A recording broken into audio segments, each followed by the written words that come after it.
Hello and welcome to the Calgary Home Sale Channel. My name is Drew Allum, licensed realtor and investor here in Calgary, Alberta, Canada. And today I'm going to discuss with you 10 tips to help you sell your home fast, whether you use a professional or you decide to do it yourself.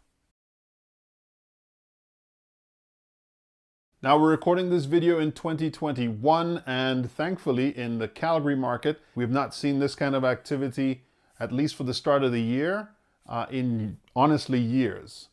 But even with that, checking the statistics on single family homes, 1 in 5 homes from January to the end of April was unable to sell once it was listed on the MLS.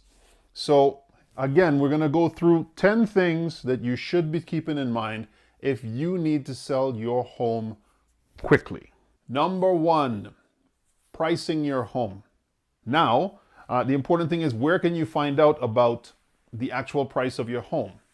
Now, in Calgary, we have a few things that are open to the general public. First and foremost, everyone who owns a property does get their city tax assessment that comes in every year. Now, this does not tell you exactly what your home is worth, but the city does actually take a look at what homes are selling for within a period of time, and based on square footage, lot, etc., they assign a value to it. Now, we can go into depth on a future video as to how that actually comes together, but that's what you need to know at this point. So maybe your city has it. You can at least find out the valuations. If you are in the US, there are sites like Zillow who will actually give you property valuations. Now, here in Canada, there are a couple that are doing that as well, where again, free of charge, you can go online, you can punch in your address, and it'll give you an estimated value. Now, again, these are desktop analyses. No one has come to your property, no one has checked to see what your the condition of your property is, if you're actually close to a busy road or backing onto a green space, etc. But based on sales in the area, it will give you something. You can also, of course, contact an appraiser. Now, appraiser starts to cost money. Okay, now appraiser will come in. They are licensed. They've done significantly more schooling than, say, your average agent has done. But they will actually come in and they will actually now tell you what the price of your property is, even on a cost to replace value, as well as a market analysis, which is what your agent will do. And what most people do will be to contact an agent, and an agent has access to MLS data. That's a multiple listing service. They'll go through all of the information with the most recent sales. Once they see your property as well, they can give you an idea there. So on top of that, you probably want to contact a couple agents. So now you've got your desktop stuff that you've done yourself. You may have gotten a city analysis. You've got the advice from real estate agents on what the home potentially would be worth. And if you want to go so far, if you have a truly unique property, then you're probably going to hire yourself an appraiser to get that done. But first and foremost, the important thing is to find out a true range of where your home could sell today. The second thing you need to do is actually in 3 steps. It's to clean, it is to declutter, and it is to de-personalize. I put it all into one because that falls under what we call staging. One of the most important things you can do when attempting to sell your home is to stage it. Doesn't have to be completely off the chart, but again, you want to make sure that these 3 things are taken care of. You want it clean, you want it to be decluttered, and you want to depersonalize it. So cleaning, pretty straightforward. We don't want dust everywhere. We don't want cobwebs everywhere. We don't want things out of place. If you're in your living room and you decide that you wanted to put your shoes in there, because that's how you live, we don't do that when we're selling. Put everything in its place, find out where the place is, and put it there. If it does not need to be in the place, get rid of it. Clean it up first and foremost, okay? To declutter, we don't want too many things in any one room. It makes a room look smaller, so let's avoid doing that. And to depersonalize, this one's actually psychological. Think about it from the perspective of a buyer coming into your house. They're gonna come in if you've got your kids' pictures, your grandparents' pictures, your graduation picture, or your beautiful wedding photo posted up on the wall. Psychologically, it tells somebody that they're in someone else's house. You want this person to feel as though they are in a home that's ready for them. So depersonalize it, take all of your stuff off of the wall, If there is a space for art, find some inexpensive art to put it back up there. And again, make it welcoming for somebody to now buy this place from you. Now, if you've got a little bit of budget, you can actually hire a professional stager. They don't necessarily have to bring in other items, but they may do some things to actually accent things like bathrooms and or kitchens.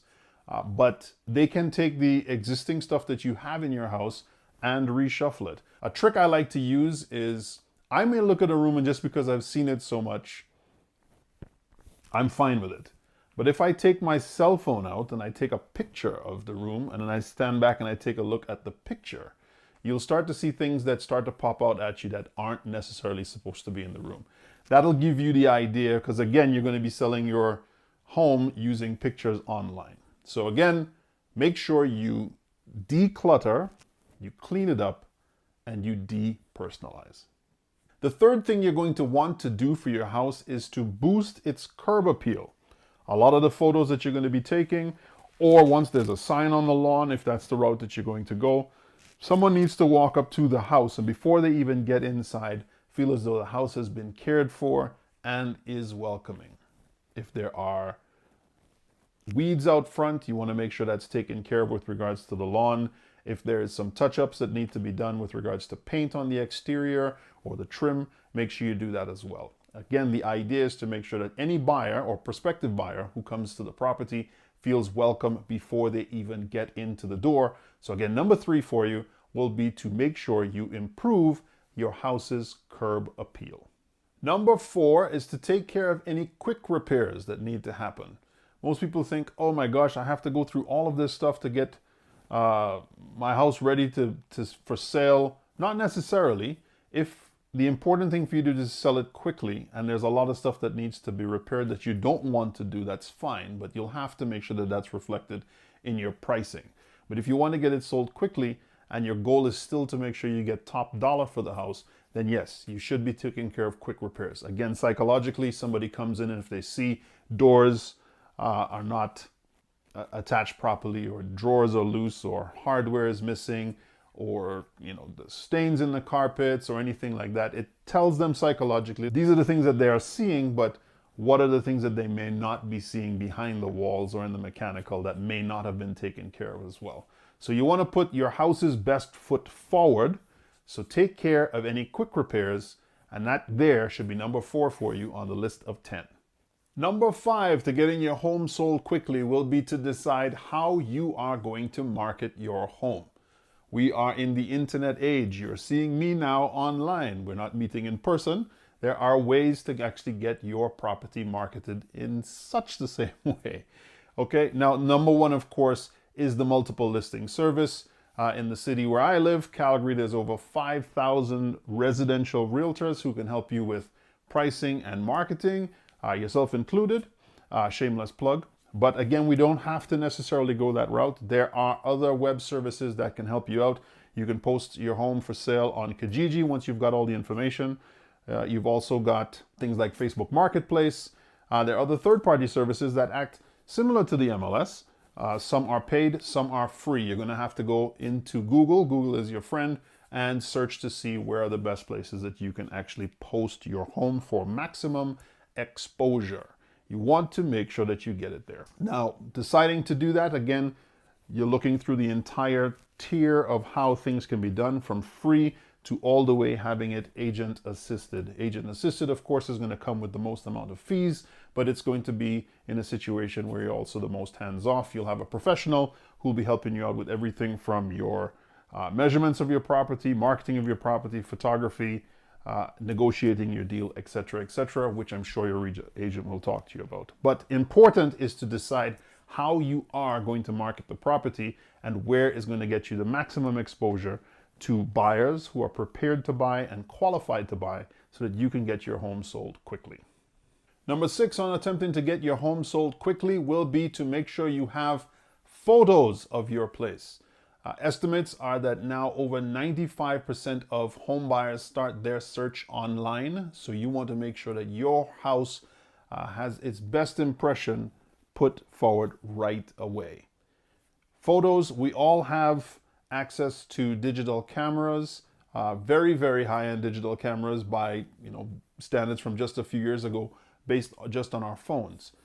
If you are doing this yourself, just make sure that there are well-lit photos.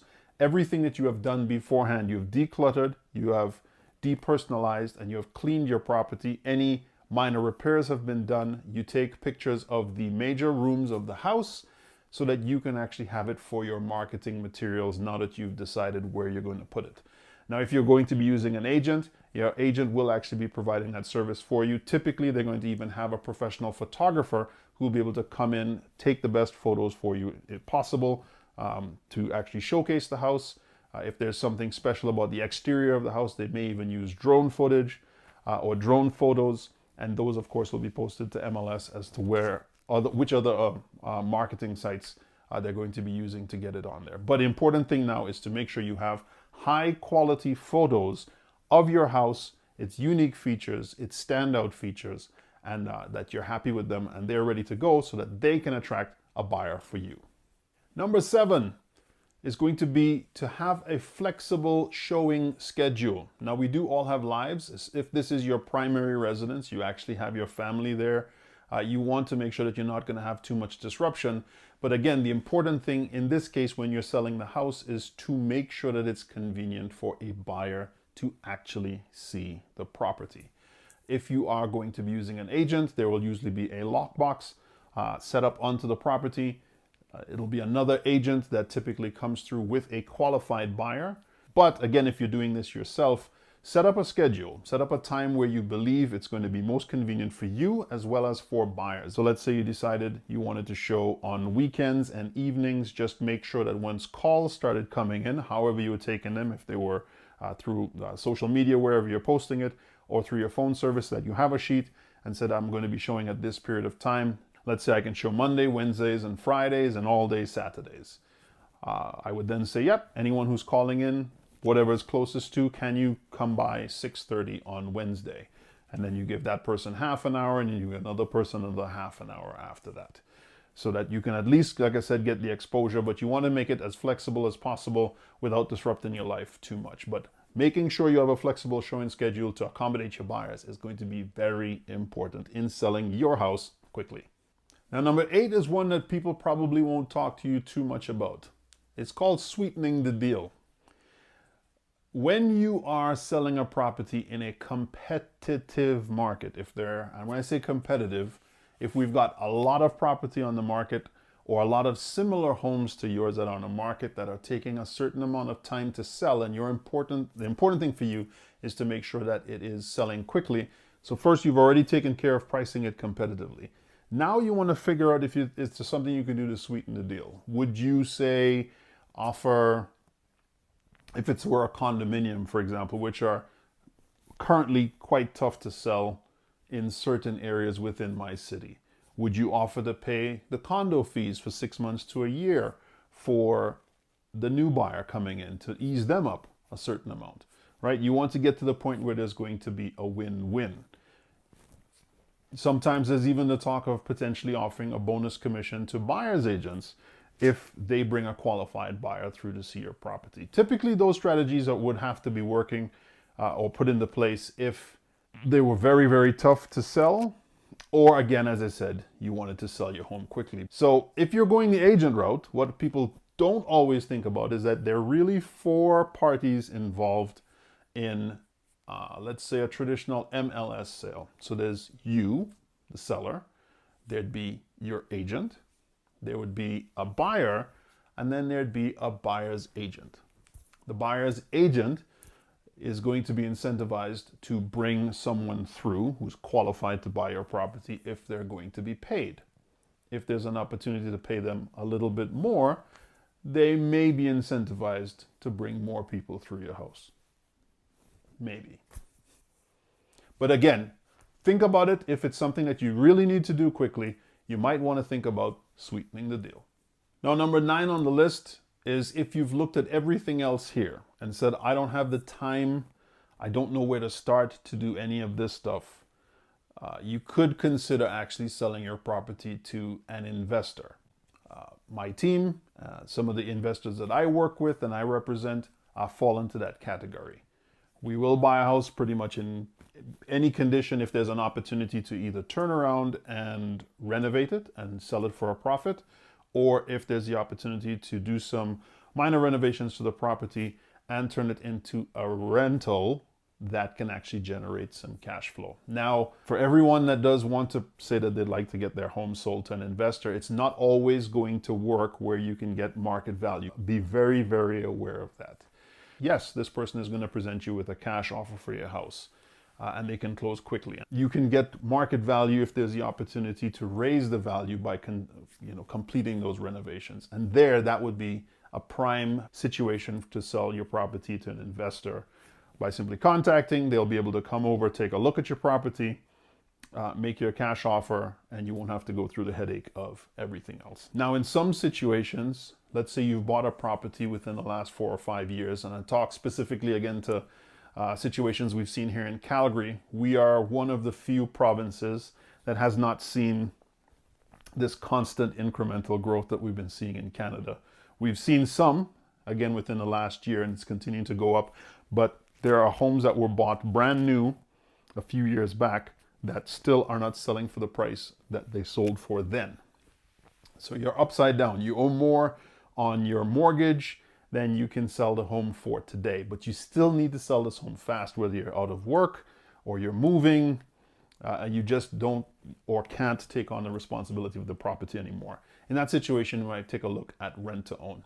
So this here again would be what I consider more non-traditional, but look if your situation is that your house needs repairs and you don't want to do the repairs, you just want to be rid of the property. Let's say you live in another province, it's a property that you've inherited, whatever the situation is, and you need to get it sold quickly, you might want to look at selling it to an investor. If you need to get it sold quickly and for whatever reason you can't sell it, even with all of the renovations done, or it's a brand new property and it still can't sell after you put it to the MLS through fees and whatever else to get all of your money back, then you might want to consider rent to own. I know that that's another topic, and we'll probably have more videos on that here on the channel, but if you do have any more questions specifically about this, make sure you drop me a line or comment below, or go to calgaryhomesale.com and we'll see if we can get that done for you. But there are other options. If none of the above help out, you might want to think of selling non-traditionally. And finally, number 10, the last tip for you today in getting your home sold quickly is be realistic. As I said at the beginning of the video, 1 in 5 homes here in Calgary for 2021, in our best market that we've seen in years, 1 in 5 homes was unable to sell, either was expired or terminated their listings on the multiple listing service. So that was with full agent assistance, full pricing assistance, still not able to get the home sold in a specific period of time, or able to get the home sold at all. So be realistic about your situation. Even if you're given a range where you expect the home to be, it's not like a commodity that you're selling where you can say this is what they're trading for at today. Everything about selling homes is going to be subjective to your buyer. So you want to make sure that your home, as I said, puts its best foot forward, and you help the home to do that. You may, in your situations, have to periodically reduce the price of the home if you're not getting the price that you're looking at, but importantly, be realistic about what it is. Find out how long homes of your type are taking to sell within your community and the area. You don't want to get frustrated with regards to you've put it on and you're so eager and people have come through, you've had 10, 15, 20, 30, 40 showings in some cases, and still no offer, or no offer that's stuck. So be realistic about that. Try not to be frustrated. Again, it's all part of that being realistic. Once you understand what it takes to sell a home similar to yours in your community, I hope that that's going to help you. If you do have any other questions, if you're here in Calgary, you can reach out to me directly. But if wherever you are, just make sure you make the comments. We like to get that stuff happening all down below in the comment section. And thank you very much for sticking along with it. Hopefully you have a very, very positive experience with selling your property. Again, thanks for checking it out. This is Drew, Calgary Home Sale. I'll talk to you soon.